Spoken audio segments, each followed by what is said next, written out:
Hey there, home cooks! Today, I'm going to share 10 incredible cooking hacks that'll save you from those dreaded moments when you realize you're out of a key ingredient.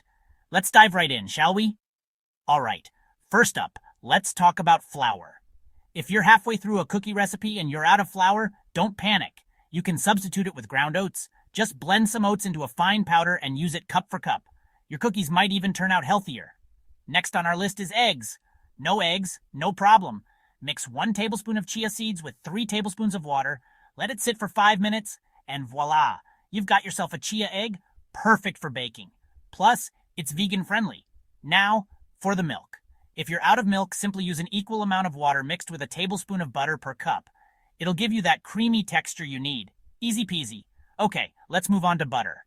Running low on butter? Substitute it with an equal amount of applesauce. It works wonders in baking and adds a nice hint of sweetness. Your cakes will thank you. Running out of sugar? Try using honey or maple syrup. Use 3/4 of a cup for every cup of sugar and reduce the liquid in your recipe by 1/4 cup. Sweet and simple. Alright, next we've got sour cream. No sour cream in the fridge? Use Greek yogurt instead. It's a 1-to-1 ratio and adds a protein boost to your dishes. Healthy swap.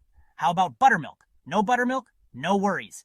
Mix 1 cup of milk with a tablespoon of lemon juice or vinegar. Let it sit for 5 minutes and there you have it.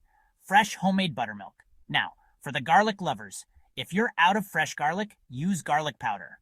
1/8 of a teaspoon of garlic powder equals 1 clove of garlic. Simple math for a flavorful dish. Running low on breadcrumbs? Just grab some old bread and blitz it in a food processor. Instant breadcrumbs. No more emergency trips to the store. Last but not least, if you're out of powdered sugar, you can make your own. Just blend granulated sugar in a blender until it becomes a fine powder and add 1 teaspoon of cornstarch. It's a great substitute and works perfectly in your recipes. So there you have it, folks. 10 amazing ingredient substitutes to save your day in the kitchen. Remember, cooking is all about creativity and making the most of what you have. Happy cooking! Don't forget to like and subscribe for more kitchen hacks and recipes. Catch you next time.